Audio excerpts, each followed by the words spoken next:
प्रिय मित्रों, जय मां दुर्गा। मित्रों, आपको तो पता ही है कि हिंदू धर्म में नवरात्रि के पर्व को बहुत ही ज्यादा पावन और पवित्र माना जाता है। ये पर्व देश भर में बड़े ही धूमधाम से मनाया जाता है। नवरात्रि के 9 दिनों में माता रानी के भक्त व्रत रखते हैं और विधिपूर्वक उनकी पूजा करते हैं। नवरात्रि के 9 दिनों में मां दुर्गा के 9 स्वरूपों की पूजा की जाती है। साथ ही लोग अपने घरों में कलश की स्थापना करते हैं और 9 दिनों तक अखंड ज्योति भी जलाते हैं।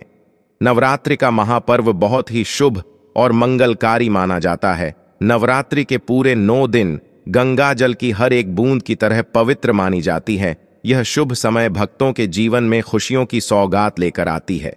दोस्तों, आपको बता दें, 2024 में इस साल मां दुर्गा पृथ्वी लोक में पधारेंगी। इस बार चैत्र नवरात्रि में 9 अप्रैल से लेकर 17 अप्रैल तक रहेगी। 17 अप्रैल को रामनवमी मनाई जाएगी। इस बार मां दुर्गा घोड़े पर सवार होकर आई हैं। मां दुर्गा के घोड़े पर सवार होने के कुछ विशेष संकेत हैं। शास्त्रों के अनुसार जब माता घोड़े पर सवार होकर आती हैं तो उसे ज्यादा शुभ नहीं माना जाता। ऐसी स्थिति में समाज और राजनीति में बड़े बदलाव देखने को मिलते हैं। इसके अलावा युद्ध और अशांति स्थिति उत्पन्न होती है। राजनीतिक में भी बड़ी उथल पुथल मच जाती है। प्राकृतिक आपदाएं भी आती हैं। अगर चैत्र नवरात्रि में लगातार 9 दिन मां दुर्गा की उपासना की जाए तो उनकी सवारी का नकारात्मक प्रभाव कम हो जाएगा। नवरात्र दुर्गा जी की कृपा पाने के लिए कलश स्थापना का शुभ मुहूर्त 9 अप्रैल को 11:57 से 12:48 तक रहेगा, क्योंकि यह अभिजीत मुहूर्त है कलश स्थापना, पूजा पाठ और शुभ कार्यों के लिए। अभिजीत मुहूर्त सर्वश्रेष्ठ होता है। मुहूर्त में की गई पूजा बहुत ही शुभ मानी जाती है। इससे समस्त देवी देवताओं की कृपा प्राप्त होती है और पूजा पाठ का फल कई लाख गुना प्राप्त होता है। मां वैष्णो का होगा आगमन, मां लक्ष्मी का होगा वास, शेरों वाली आपकी झोली खुशियों से भर देंगी। दोस्तों, आज हम कुछ ऐसी ही गलतियों के बारे में जानेंगे जो यदि आपके घर में भी होती है तो मां लक्ष्मी कभी नहीं करती। ऐसे घर में प्रवेश, फिर चाहे आप कितनी ही पूजा पाठ कर लो, मां लक्ष्मी ऐसे घर में कभी नहीं आती। दोस्तों, सही तरीके की जानकारी पाने के लिए इस वीडियो को अंत तक अवश्य देखें। सच्ची श्रद्धा से कमेंट बॉक्स में जरूर लिखें, जय माता दी।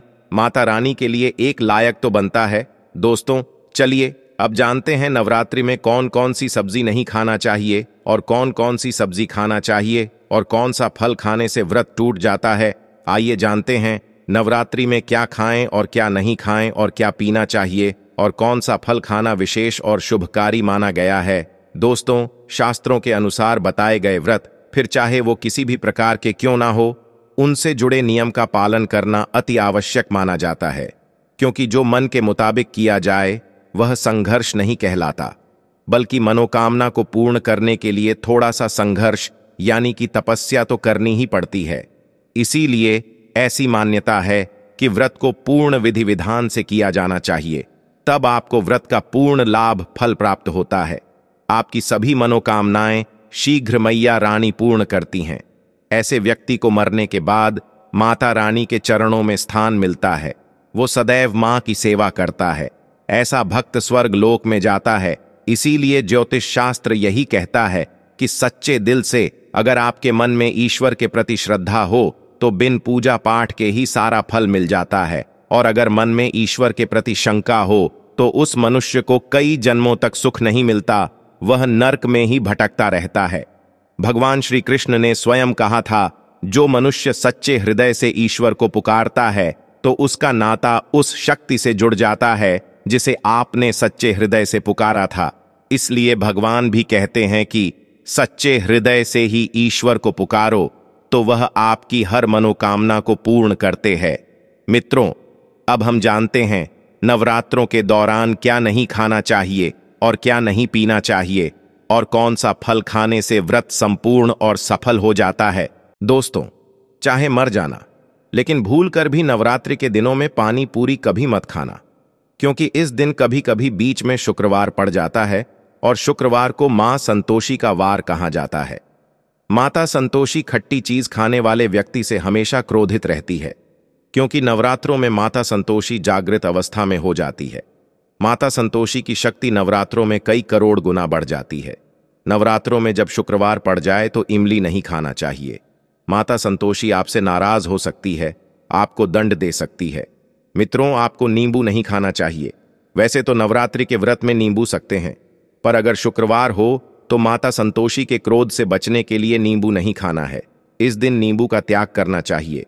दोस्तों, पानी पूरी क्यों नहीं खाना चाहिए? क्योंकि उसमें लहसुन प्याज होता है और खट्टा भी होता है, जो व्रत को भंग कर सकता है, जिससे आपको पाप लग सकता है।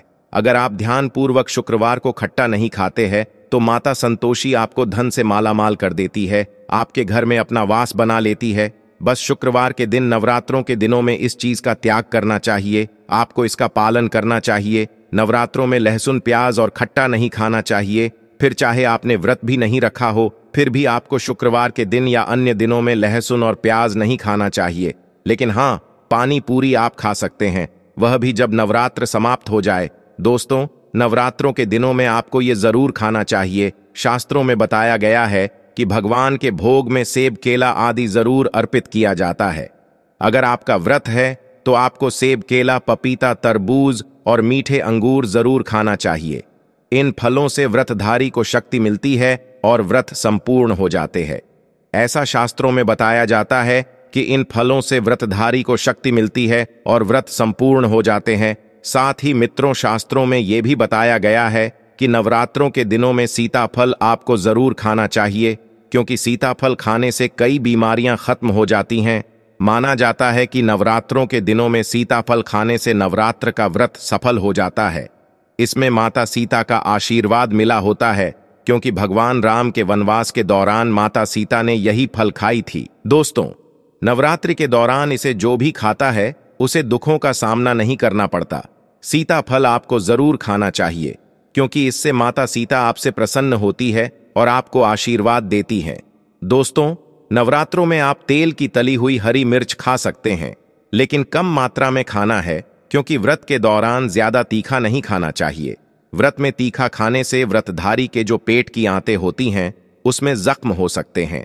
क्योंकि इस दौरान हम व्रत का पालन करते हैं तो हमारे पेट में कुछ नहीं होता, इसीलिए हल्का खाना खाना सर्वप्रिय और उत्तम माना जाता है। एवं व्रतधारी को रसीले आलू भी अवश्य खाना चाहिए। इससे हमारे शरीर में जो ऊर्जा की भरपूर जरूरत होती है वो पूरी हो जाती है। आप आलू खा सकते हैं, रसीले आलू आपको जरूर खाना चाहिए।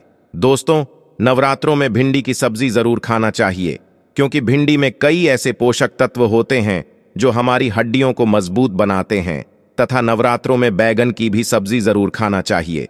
लेकिन याद रहे, जब नवरात्रि में सोमवार का दिन पड़ जाए तो उस दिन बैगन का सब्जी मत खाना, पाप लगेगा। नवरात्रों में सब्जी में हरा हरा धनिया जरूर डालना चाहिए।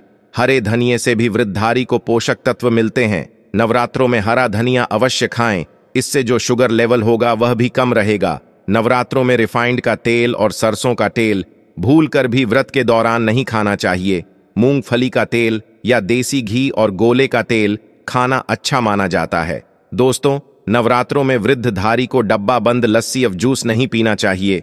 उसमें कई केमिकल मिले होते हैं, जिसके कारण आपका व्रत टूट सकता है।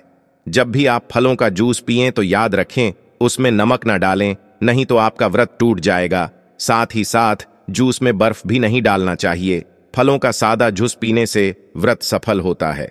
दोस्तों, नवरात्रि के दौरान सिंघाड़े का आटा या कुट्टू का आटा खाने से पहले यह देख ले कि आटा पुराना नहीं होना चाहिए, क्योंकि पुराने आटे में कीड़े वगैरह पड़ जाते हैं, जिसके कारण आपका व्रत टूट सकता है। क्योंकि ये छोटे छोटे कीड़े हमें दिखाई नहीं देते और आपके मुंह तक पहुंच जाते हैं। ऐसा आटा खाना मतलब कीड़े मकोड़ों का मांस खाने के बराबर माना गया है। दोस्तों, नवरात्रि के दौरान आप शाम के समय खाने में दही ले सकते हैं, आलू वगैरह खा सकते हैं, आलू के चिप्स खा सकते हैं, साबूदाना की टिक्की बनाकर खा सकते हैं, साबूदाना की खिचड़ी खा सकते हैं, आलू के पापड़ भी खा सकते हैं। कई सब्जियां तो ऐसी है जो नवरात्र के दौरान भोजन में शामिल कर सकते हैं। इससे आपको एनर्जी मिलेंगी और व्रत सफल हो जाएगा। मित्रों, नवरात्रि के दौरान आप दूध पी सकते हैं, जो आपको ताकत देगा। चाय वगैरह भी पी सकते हैं। एक बात का ध्यान रहे, वृद्धधारी को पेट भर खाना यानी गले तक भोजन नहीं करना चाहिए, नहीं तो व्रत रखने का कोई भी फायदा नहीं होगा। आप थोड़ा थोड़ा खा सकते हैं। दोस्तों, नवरात्रि के 9 दिन मां दुर्गा को शक्ति समर्पित होते हैं। नवरात्रि के 9 दिन माता रानी के 9 अलग अलग स्वरूपों का पूजन किया जाता है। नवरात्रि के 9 दिनों तक माता रानी को अलग अलग स्वरूप के हिसाब से अलग अलग पुष्प और भोग अर्पित किए जाते हैं। लेकिन क्या आप जानते हैं, कुछ ऐसी वस्तुएं हैं जिन्हें नवरात्र के दौरान भूलकर भी माता रानी को अर्पित नहीं करना चाहिए। अगर इन वस्तुओं को आप गलती से भी माता रानी को अर्पित कर देते हैं तो आपको व्रत और पूजन का पूर्ण लाभ नहीं होगा। इसीलिए माता रानी की कृपा प्राप्त करने के लिए आपको यह जानना अति आवश्यक है कि वह कौन सी ऐसी वस्तुएं हैं जो माता रानी के पूजन में भूलकर भी इस्तेमाल नहीं करना चाहिए। दोस्तों, नंबर 1, नवरात्रि के दौरान शादीशुदा महिलाओं को सफेद कपड़े पहनकर पूजा पाठ नहीं करना चाहिए। साथ ही साथ काले कपड़े भी नहीं पहनना चाहिए, इससे पूजा व्रत आदि खंडित हो जाती है। माता की चौकी जब आप लगाए तो उसके नीचे कागज नहीं लगाना चाहिए। माता की चौकी हमेशा लाल कपड़ा बिछाकर ही बनाना चाहिए। हमेशा याद रहे, नवरात्रों के इन 9 दिनों तक व्रतधारी को अपना आसन मां की चौकी के आगे ही लगाना चाहिए और वहीं पर आपको सोना चाहिए। मित्रों, मंदिर को नवरात्रों के दौरान अकेला नहीं छोड़ा जाता, बहुत ही अशुभ माना जाता है। जरा आप ही सोचिए, माता रानी 9 दिनों के लिए धरती पर आकर आपके घर में रहने आई हैं और ऐसे में आप उन्हें अकेला अगर छोड़ते हैं तो माता भी आपको छोड़कर चली जाएंगी। वो कहेंगी, इसको मेरी जरूरत नहीं है। माता अकेली पड़ जाती है, इसीलिए आपको माता के पास में ही सोना चाहिए। नारियल को समृद्धि, धन और सम्मान का सूचक माना जाता है। नारियल को श्रीफल भी कहा जाता है। नारियल को सुख समृद्धि में वृद्धि करने वाला माना जाता है। नारियल का तो हर मांगलिक कार्य में विशेष महत्व होता है। जैसे कि आप सभी जानते हैं कि माता रानी के कई मंदिरों में नारियल से बलि भी दी जाती है और माता रानी के पूजन में नारियल का प्रयोग हम सभी करते हैं। खासकर कलश की स्थापना नारियल रखकर ही की जाती है। माता रानी के पूजन में हमसे नारियल प्रयोग करते समय कुछ गलती हो जाती है, क्योंकि दोस्तों, नारियल कई प्रकार के होते हैं। एक हरा, दूसरा सूखा जिसके अंदर पानी नहीं होता है, तीसरा जटा वाला नारियल जिसके अंदर पानी भी होता है। मित्रों, माता रानी के पूजन में सदैव पानी वाला और जटा वाला नारियल ही प्रयोग करें। नारियल पूर्ण होना चाहिए। नारियल चटका हुआ या टूटा हुआ नहीं होना चाहिए, क्योंकि साबुत नारियल ही पूर्ण और पवित्रता का प्रतीक होता है। साबुत नारियल ही सुख समृद्धि का प्रतीक होता है।